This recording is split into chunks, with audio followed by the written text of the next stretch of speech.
Hello and welcome to Mac Truck's Book Stop once again. We are in my kitchen and you may be wondering why. I will tell you in a moment. But first, please like and subscribe, comment. It does help increase the visibility of the video. And we'll continue this series as long as I can. So, the book today is The Shadow King, and yes, I know all the book covers are backwards because I always use the selfie camera. That's okay. I need to see myself in order to film these properly, so it's just kind of low budget operation right now. So anyway, this book is by an author who was born in Ethiopia, and she moved abroad at, I believe, 17 years of old, from what I could tell from the biography. I may be wrong. But yeah, she lived a good part of her early life in Ethiopia, born in the capital, Addis Ababa. And it's a really interesting book. I'm looking forward to talking about it. It's called The Shadow King, and it was written in, or published in 2019. I believe, yeah. So it's set during like pre-World War II, 1935, in what was, I would say, one of the original invasions, or one of the kick-starting military conflicts of World War II was Mussolini's invasion of Ethiopia. And not many people, I guess, know about it in the general public, or it's very, I guess, under-recognized for the importance that it had in the whole lead up to World War II. Mussolini's invasion of Ethiopia, there's a lot of backstory to it. It's a momentous time for the country of Ethiopia, and Ethiopia kind of ended this as the only country that ever in Africa that really resisted colonization by European power. So with that intro, this book takes place during that time, and I also wanted to mention the reason I'm in my kitchen before I start talking about the book is I've got some Ethiopian coffee that I wanted to make while making the video, so just get that going here. So why Ethiopian coffee as well? Why am I doing that in this video? Well, actually coffee originated in Ethiopia. I didn't know that. I looked it up, and yeah, who knew? The origin of coffee is actually Ethiopia. So this is the real original coffee from the original country of coffee. So had to work that in here. So anyway, this book's set during that time period I mentioned, the invasion. It follows principally, in the beginning at least, the female characters, Ethiopian women during this time period, specifically the spouse or the wife of a high-ranking military man, and one of her servants named Hirut. So the woman who's the wife of the high-ranking military man is Aster, and her servant is Hirut. So these are the two, I guess you would call, the main characters of the novel, although there are significant sections of the novel that look at the war from the Italian point of view. There's a photographer from Italy named Ettore, who's a very important character, and one of the Italian generals, known as the Butcher of Benghazi, becomes a very important character as well.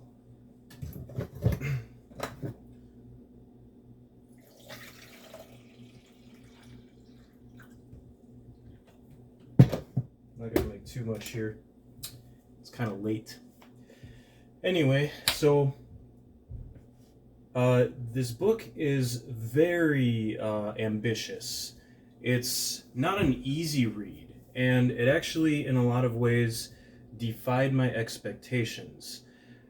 It's sold as sort of following the women soldiers who fought in the war, and kind of being about how women fought on the Ethiopian side in the war.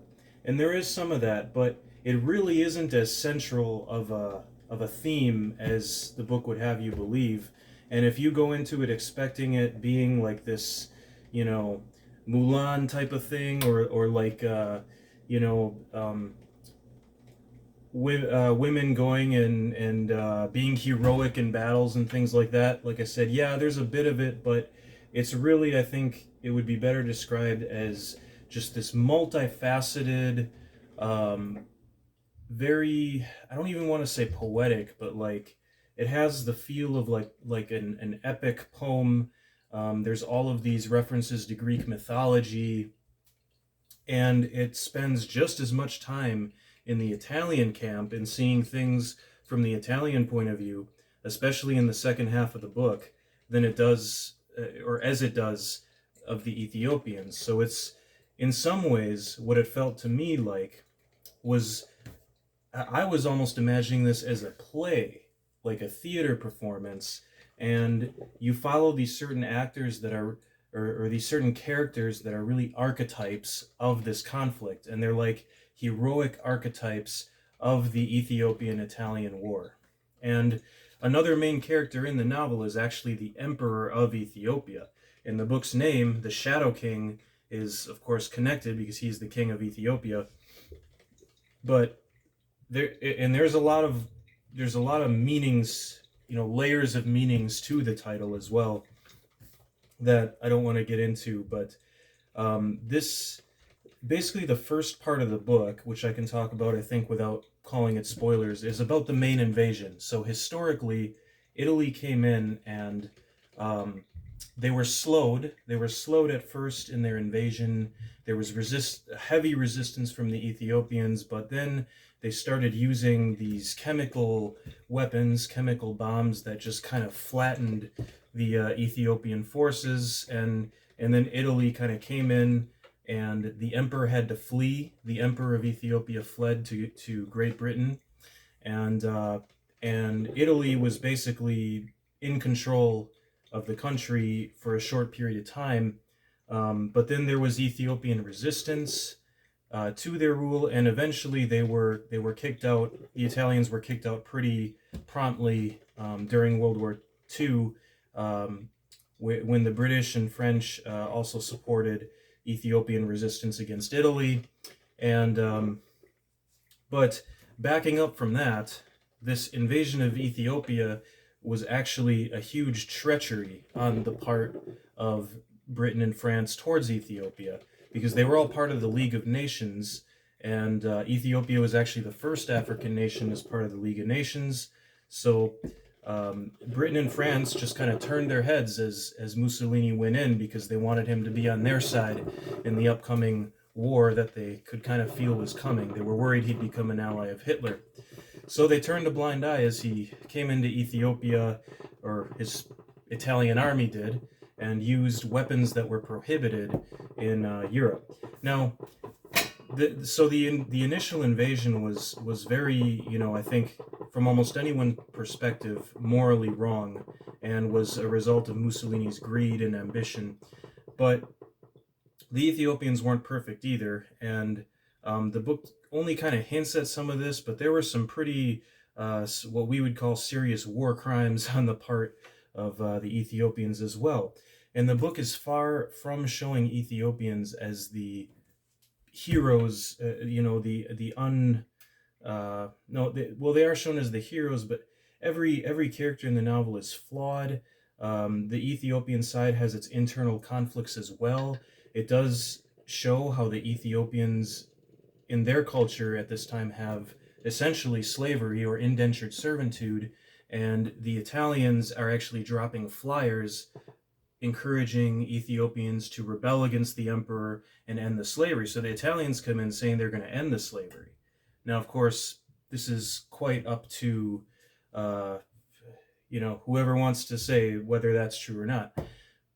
but that's the situation. It's very gray. The whole novel is very gray. The characters are very gray, and it's all this sort of epic struggle in the same and going back to the Greek mythology references of the book, um, it's like in Greek mythology where all of the characters are kind of really flawed, seriously flawed, and there's just this sort of epic struggle between them for different things that they want, but everybody is flawed. So the coffee is done, and just gonna serve myself a little. And so wrapping this up, was it good? It's still, I'm having a hard time wrapping my head around the book, and I feel like I need to read it again someday because a lot of things are referenced early in the book that that later come into play, and to tie it all together, it's like I almost have to go back. I feel like there's a lot of symbolism that probably went over my head. Um, there are no punctuation marks for dialogue. It's written just fluid because the author, in an interview I saw, she said she saw the work as like a song, like an epic poem, or, as it were, like Homer, or you could think of it as like a song, a piece of music. And so there were no quotation marks because she felt it slowed down the flow. This works in some parts of the book, but in others it didn't work as well, and it was a little confusing. So it's kind of a hard book to read, but I think if you stick with it and if you don't have too many expectations about what you want to see, like if you're looking for that sort of, yeah, women soldiers fighting a war, and you want that to be the main thing about the book, you're going to be disappointed. But be open-minded and just follow the book where it leads, and almost view it as this sort of strange new play that you're seeing, and you don't know what's going to happen exactly. Even if you have read the history, it deviates a little bit from history, but not completely. It just kind of wraps some historical events into uh, a smaller time frame than they actually happened, but it's again metaphorical. Look at it as like a play, like an epic poem, and I mean, don't have expectations based on how it's marketed, and I think it comes off a lot better. Um, I enjoyed it, uh, but again, it's a hard book to wrap my head around, and I'll get into the spoiler sections a little bit why in a moment. All right, so now I'm in my happy place. I have my coffee, and before I start the spoiler section, I also want to mention an interesting technique that this novel uses is there are sections that kind of break up the longer chapters. They're like shorter chapters that break up the longer chapters. Um, there's two types from what I can remember. There's chorus and there's photos. So the chorus will be like kind of like a narrator above the narrator, kind of like in a play, calling out or singing a certain thing. Like I think they do something like that in operas. I don't know, but and actually operas are a part of the book. There's one, I think it's an opera called Aria, that the emperor is obsessed with, and it's Italian, of course, but it's one about the Ethiopian princess, and this ties into something that happens with the emperor's daughter as well. So again, the emperor is an important character. But then the other type is the photos. So there's also these short chapters that are just describing photos, because the book actually begins with Hirut holding this box, and she's waiting for Ettore. It's in the 1970s, so way in the future, right? And she's or in the future from when this book takes place, and she's looking through these photos, and so these photos call back to this invasion and the things she experienced, and you don't know why she's waiting for Ettore. That basically you have to wait until the end to figure out that mystery, what Ettore and Hirut have to do with each other, because they're two very important characters in the novel, and they don't meet right away, and you don't know how they're going to come together or why one's waiting for the other. But that's kind of something to be unraveled at the end. Um, and now into the spoiler section. So I guess anything else I say after this point, I'm not going to worry about, you know, what I'm really saying. However, again, this book I barely have wrapped my head around just because it's so complex, and the language was just was so ornate, that it almost I wonder if there's more there than I'm even imagining. There was times when I felt like even this book could have been shorter. It could have been edited, but then I don't know if it would have the same feel or the same. I don't know. I put my trust, I guess, that you know Maaza Mengiste was working on this book for a long time, and uh, probably put a lot of thought into the editing, and of course she had editors, and this is what they came up with, and it's certainly something more grand and more work than I've ever put into something. So before criticizing it, I'll just say that it's just because I don't completely understand it doesn't mean there's not more to understand. And I've got a lot of books to read, but maybe I'll get back to it. And but anyway, wow, I'm so far into this video, and I'm just getting to actually talking about the content, because just trying to describe the book is difficult. Um, but the Hirut Aster, there's another character called the cook, um, who is, she's like the one servant, or the one person even in the whole novel that doesn't really have a name, and she's just called the cook. And this is representative. I think she becomes a very important character, um, working in the Italian camp. And there's another character who becomes, like the title of the novel, the Shadow King. Actually, when the emperor flees Ethiopia, becomes the fake emperor that these women and the general Kidana um, use to basically stir. It's mainly the women that defend him, but they use him to stir up kind of Ethiopians to revolt. And and the first part of the book is so different than the second part of the book. Like the first part of the book is the kind of the straightforward, okay, the Italians are invading, we hop between different perspectives. Um, but it feels big, like we're in Ethiopia as a whole. Like, uh, there's a scene in Addis Ababa where the emperor is, and then there's scenes throughout the countryside as the Italian invasion advances. There's talk about Eritrea, where the Italians are coming from, their colonies, and there are it feels like a big struggle. But then in the second part of the book, it kind of condenses, it shrinks into just this area around a prison that the Italian general sets up in the mountains. And it's so interesting because there's a map at the beginning of the book which helps orient you at the beginning, when there's all these names of places being thrown out. But it becomes completely useless by the second part of the book because you're just in the same place, and the whole second half of the book really just takes place around this prison, and that's where it really started to me feeling like an epic play, with almost a single, or two or three sort of scenes, um, that the curtains would close and open up to, and you could just move them in and out.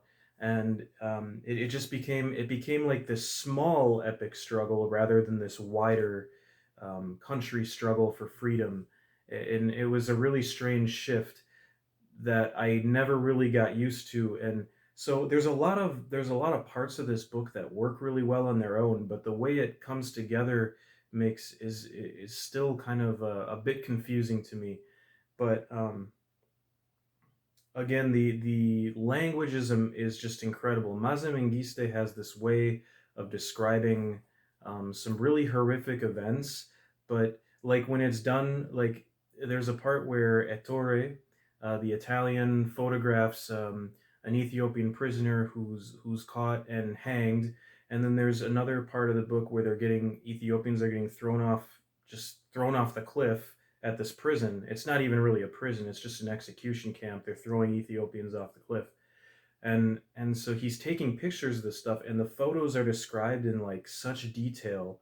And the photos that he takes, like of the women when they become prisoners of this camp, um, are described in just this poetic and kind of like perversely poetic detail that it's a bit twisted, actually. And Ettore is like viewing all this behind his camera and detaching himself from it. And I don't know if those moments with the photos are supposed to be like Hirut's viewpoint or Ettore's viewpoint, or if really this whole novel is just the character of the narrator, this kind of mysterious narrator that's telling us all these things. But that narrator, if we remember that this book, the intro of this book is Hirut looking at these photos, and remember she's kind of this main character, the Ethiopian, um, a servant girl of this general's household, um, and so you could almost interpret this whole book, all the dialogue kind of going on in her head alone, like she is the narrator, but kind of in a third person sort of way. Um, but I don't know if that's it. I almost feel like just it's again sort of this epic poem more type of narrator feel. But where was I going with that? So yeah, this sort of perverse descriptions of the horror that's happening and this detachment, and that's also I think the effect that for me not using quotation marks had. It made me feel a little bit detached from the entire book. Again, like I was watching a play. I keep back to that. And there were even moments in this book where I was picturing in my head actors on a stage, and I felt like I could really visualize the actor for the Italian general, who's a complete sadist, but also is shown in a very human light. He treats Ettore in a very human way when he finds out that in Italy they're persecuting the Jews or exiling the Jews from the country. Um, I assume because that they're getting friendly with Nazi Germany, but they're they're basically this bloodthirsty general who's kind of painted as the villain actually does everything he can to help Ettore, this photographer who is one of the most, I would say, relatable characters for me, being kind of just this, he's the son of a formerly Jewish family that moved to Italy, but now his father's atheist. They don't even like identify as Jews, and Ettore kind of went on this adventure to Ethiopia, thinking of it as that. He just kind of this adventure where he would take photos of the war, become a war photographer, and he didn't really know what he was in for. And he gets thrown into this mess where now it's like his job to, on order of this bloodthirsty general, or it's not even bloodthirsty, but like sadist general, and to take photos of this horrific stuff that they're doing at the prison. And meanwhile, of course, you have the Ethiopians camp where there is, I do have to say in this book, wow, there is quite a bit of sexual violence, and it's, and that's, again, if that's like a trigger for somebody, it's not something you'd probably want to read, but it's a very, and a lot of it happens on both sides, but like, it's really prominent on the Ethiopian side in this kind of male dominated culture. So even though the book again marketed itself as being like the women fighting in this war, the women really have to fight the entire novel to just do more than serve in the army camp. And it's really not until the end that they actually come forward and fight in the battles, like way at the end of the book, and it's pretty short. And the book itself feels like a realistic struggle in the same way that these women have to struggle the entire book to do something besides just be servants in the camp and go through all this hardship. And then when they do put themselves forward, they're actually like severely punished for it in the book in some ways. They become prisoners, they're humiliated, and it's kind of like this. It's it's not the woman rise above her station sort of book, the feel good story. It's like you know it's almost like a tragedy in a way, where it's trying to rise above their stations, like they're punished for it in a lot of ways. And maybe I'm reading this wrong, but that is definitely what I got out of it, and what and I just found every character to be so human, and I was really impressed with how none of the characters are like really likable. There's one guy, like the sniper of the Ethiopian army, who Hirut, our main character, ends up marrying at the end, who's kind of like just this. He's kind of also from a lower station in life. He's capable. He's collected. He's like the only one that really gets Hirut, and they end up getting married, and he's like the one character that I feel like is hard to find anything wrong with. Um, but all the others, the ones that the book spends the most time on, are all extremely flawed. But they're all painted as heroes at one point or another. Even the Italian general, Ettore, Hirut, they're all painted as heroes at one point or another, and again in that epic Greek poetry type of way. So it's a strange book. It is a strange book, and it did not make me feel like I got to know Ethiopia, or that I was in its, culture or landscapes really so much. Like, I didn't feel immersed in the same way that I felt like reading The Mountains Sing, about Vietnam by Nguyen Phan Ke Mai. Um, but this was a very different type of book, and I read it in a very different type of way, and I don't need to get that out of every single book, so that's okay. I'm just trying to kind of talk out how it was different, and what was different about it. And again, it's just a challenging read, one that I think I will read again, just because I'm so fascinated by the interplay of all the characters and what the message is, and this struggle that the author obviously had to go through. Because I think in the beginning, the author probably wanted to write that heroic story of women fighting in the war, but then as she did more research, she found there was so much more to it, and that she had to show certain things that maybe she even didn't necessarily want to show. So again, if the author was willing to be brave enough to write a story different from her original vision based on the truths that she found, the truths of war, then we as readers should be brave enough to and patient enough to um, see where that vision, or where that adventure led the author. I think it's an admirable thing to write a book and be willing to see where that book takes you. It's scary, and I've never done it, and it takes a lot of time, I know, and effort. So yeah, again, probably not a book for everybody, but I'm glad I read it, and this at least gave me a representation of an African nation, or even just any nation that fought off a colonial power, but even they were not left untouched.